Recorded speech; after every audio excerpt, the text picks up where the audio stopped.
ओम शांति पाल भाई। ओम शांति ईश्वर भाई। पाल भाई, हम आज की मुरली रिवीजन कर रहे हैं जी। और आज बाबा ने खास बोला है कि तुम यहाँ आए हो विकारी से निर्विकारी बनने। तो बाबा भी पाल भाई हमको निर्विकारी बनाने की पढ़ाई पढ़ाते हैं। तो ऐसी पढ़ाई पढ़ाते हैं जो 21 जन्म हमें सुख शांति पवित्रता का वर्षा देते हैं। तो उसी के ऊपर आज मुरली पाल भाई। बाबा ने पूरी मुरली में सतयुग और कलयुग का कॉन्स्टेंट बताया पूरा। सतयुग में क्या क्या होता है और कलयुग में कैसे आज विकारी बन गए लोग। इसलिए बाबा बोलते हैं कि बच्चे, ये भूतों को भगाने का पुरुषार्थ करना है। अंदर में कोई भी काम क्रोध लोभ मोह अहंकार जो भी भूत है, कोई भी भूत नहीं रहना चाहिए। तो ये विकारी से निर्विकारी बनाने की जो बाबा पढ़ाई पढ़ाता है इस समय, तो ऐसी पढ़ाई संगम पे पढ़ाई जाती है। और सुप्रीम बाप हमको ये पढ़ाई पढ़ाता है, डायरेक्ट भगवान। तो ये हमेशा नशा रहना चाहिए कि स्वयं भगवान हमको टीचर बनकर ये पढ़ाई पढ़ा रहा है, जिससे हमें 21 जन्म का वर्षा मिलता है। तो इस तरह पाल भाई बाबा ने आज की मुरली में कहा है कि ये नई राजधानी स्थापन हो रही है और नई राजधानी में जाना है, सुखदायी दुनिया में जाना है। बाबा ने बहुत सारी बातें आज मुरली में बताई है सतयुग की और कलयुग के बारे में। तो थोड़ा आप डिटेल में बताएंगे आज की मुरली का जो हेडलाइंस है और बाबा के क्या क्या डायरेक्शंस है, तो आप थोड़ा बताइए। ओम शांति ईश्वर भाई। ओम शांति। आज हम लोग 4 सितंबर 2024 की मुरली रिवीजन कर रहे हैं जी। आज बाबा ने कहा है, मीठे बच्चे तुम बेहद के बाप के पास आए हो जी। विकारी से निर्विकारी बनने। बिल्कुल। इसलिए तुम्हारे में कोई भी भूत नहीं होना चाहिए। समझ में आया? विकारी के अंदर भूत होता है और निर्विकारी देवताएं होते हैं, उनके अंदर दैवी गुण होते हैं, सद्गुण होते हैं। जी बिल्कुल। तो ये भूतों को भगाने के लिए अभी अभी बाबा बोला था ना, भूतों को भगाने के लिए दुनिया में भी लोग भूत भगाते हैं, इविल सोल को। कैसे भगाते हैं? मंत्र तंत्र हवन करते हैं, भगाते हैं ना। तो इस तरह से, उसीलिए ऐसे ही हमारा बाबा जो है हमको महामंत्र दिया है। जी। हमारा महामंत्र है शिव मंत्र। जी। अर्थात मन मना भव। जी। मन मना भव का अर्थ है मन मना भव मध्याजी भव। जी। देह सहित देह के सब संबंधों को भूल मामेकम याद करो। बिल्कुल। इसको अपने को आत्मा समझ परमात्मा बाप को याद करो तो भूत निकल जाएगा। यही उसका उपाय यही है। हाँ, यही इसका भूत निकालने का तरीका है। फिर निर्विकारी बनो। तो निर्विकारी कैसे बनेंगे? बाबा जब हिस्ट्री हॉल में मुरली सुनाते थे तो लक्ष्मी नारायण का फोटो बाजू में लगा हुआ है, तो उसको बताते थे इनके जैसा बच्चे निर्विकारी बनना है। तो देवताएं कैसे थे?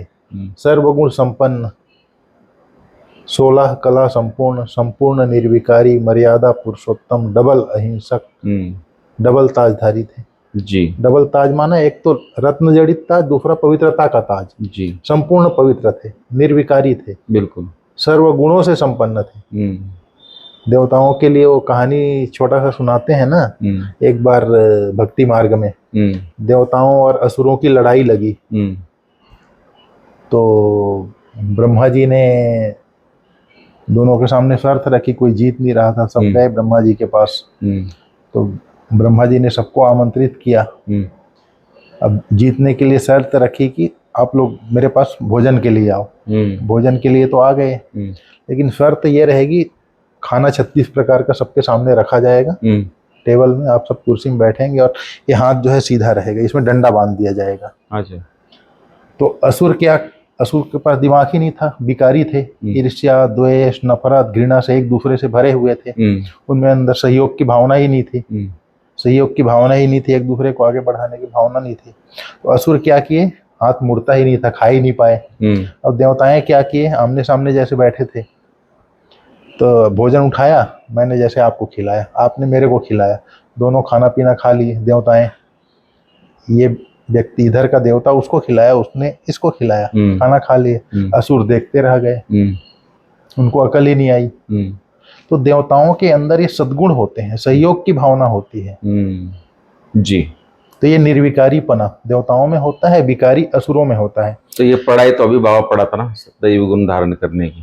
हाँ, तो ये संगम पर ही ये पढ़ाई पढ़ाई इसलिए जाती है। बाबा बाबा बोलता ने है कहा, मेहनत करो, स्कॉलरशिप लो, इसलिए बाबा खास पढ़ा। बाबा ने कहा अभी बाप तुम्हें कौन सी पढ़ाई पढ़ाते हैं, सारे कल्प में जो पढ़ाई नहीं जाती। बाबा ने कहा अभी नई राजधानी स्थापन हो रही है, जी। नई राजधानी में देवताएं होते हैं, मनुष्य को राजाई पद देने की पढ़ाई इस समय सुप्रीम बाप ही पढ़ाते हैं। यह नई पढ़ाई सारी कल्प में और नहीं पढ़ाई जाती। इस पढ़ाई से सतयुगी राजधानी स्थापन हो रही है जी। तो इस तरह से आज बाबा ने कहा है काम विकार के लिए, विकार के ऊपर, उसके ऊपर काम विकार से गिरा तो जैसे 5वें माल से गिरा, फिर उठेगा नहीं, चकनाचूर हो जाएगा। फिर बाबा ने आज कहा है स्वदर्शन चक्र फिराओ। स्वदर्शन चक्र फिराने से क्या होता है, सृष्टि चक्र कैसे फिरता है तो एक बाप ही समझाते हैं। हम सो ब्राह्मण, ब्राह्मण सो देवता, देवता सो ब्राह्मण सो फरिश्ता, फरिश्ता सो देवता। ये सृष्टि का चक्र है। ब्राह्मण, देवता, क्षत्रिय, वैश्य, शूद्र, फिर ब्राह्मण। ये सृष्टि चक्र अपने को घुमाते रहना है, बाबा ने कहा। तो इस तरह से आज बाबा ने कहा भगवान स्वयं टीचर बनकर पढ़ाते हैं, तो पढ़ाई अच्छी रीति पढ़ना है। स्कॉलरशिप लेने के लिए पवित्र बनकर दूसरों को पवित्र बनाने की सेवा करनी है। क्या करनी है? पवित्र बनाने की सेवा करनी, स्वयं कोई बनना, दूसरों स्वयं भी पवित्र बनना है। पवित्रता की परिभाषा है दृष्टि आत्मिक हो, वृत्ति में शुभ भावना शुभकामना हो, कर्म से सुख देना सुख लेना हो। जब आत्मिक दृष्टि होगी, वृत्ति शुभ भावना शुभ कामना होगी तो ऑटोमेटिक सुख देने की भावना आ जाएगी जी। जैसे वृत्ति होता है, वृत्ति अंदर की बात है। जैसे आपके प्रति मेरी वृत्ति क्या है, ये अच्छा आदमी है। जैसे किसी दुनिया में क्या होता है, ये व्यक्ति ऐसा है, ये ऐसा है, अंदर में वृत्ति बना के रखते हैं लोग जी। तो जैसी वृत्ति वैसी दृष्टि, उसी नजरिए से देखेगा। बिल्कुल। लेकिन बाबा हमारा ये भी कहता है जैसी दृष्टि वैसी वृत्ति। जैसे मैं आपको आत्मा देख रहा हूँ तो मेरी आपके प्रति आत्मिक वृत्ति होगी, ये आत्मा है, मेरा भाई है आत्मा के नाते, ये सतयुगी देव आत्मा है, दैवी कुल की देव आत्मा है जी। भाग्यवान आत्मा है, कितना श्रेष्ठ भाग्य है इसका जी।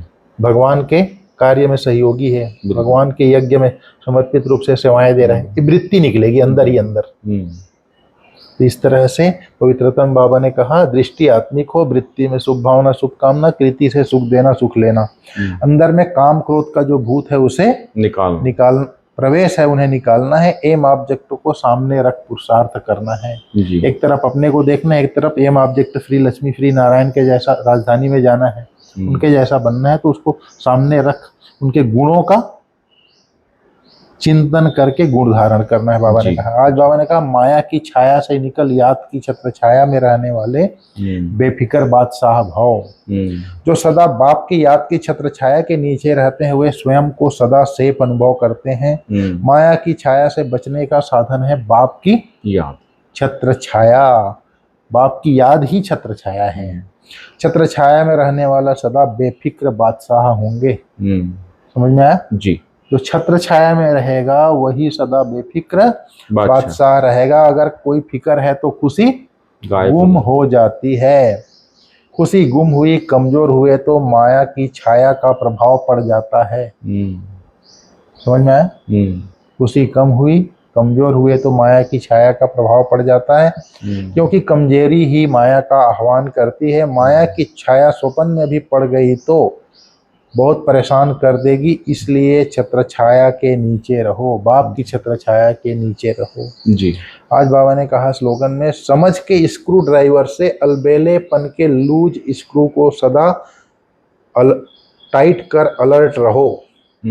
समझ के स्क्रू ड्राइवर से अलबेलेपन के लूज स्क्रू को टाइट कर सदा अलर्ट रहो। जैसे होता है ना, कर लूंगा हो जाएगा जी। जैसे सवेरे उठने की होती है, थोड़ी देर और सो लेता हूँ, तो अंदर अंदर समझ अर्थात चिंतन चले, बुद्धि चले।